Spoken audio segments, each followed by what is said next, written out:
Aksi pencurian sepeda motor di Palembang, Sumatera Selatan kian meresahkan warga. Salah satu peristiwa terekam kamera pengawas saat pelaku beraksi di area parkir minimarket di Jalan Slamet Riyadi, Ilir Timur 3. Dalam waktu singkat, pelaku membawa kabur sepeda motor milik seorang warga yang tengah berbelanja. Peristiwa itu terjadi pada Senin 12 Januari 2026 malam lalu. Usai menyadari kendaraannya hilang meski diparkir dalam kondisi terkunci, korban segera melaporkan kejadian tersebut ke Polresta Palembang.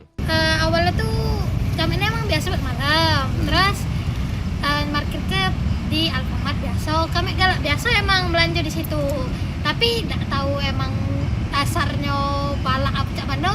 Hari itu di motor. Kalau kejingoannya sih kok cuma. Peristiwa ini menambah kekhawatiran warga akan keamanan lingkungan, sementara polisi masih mendalami kasus tersebut.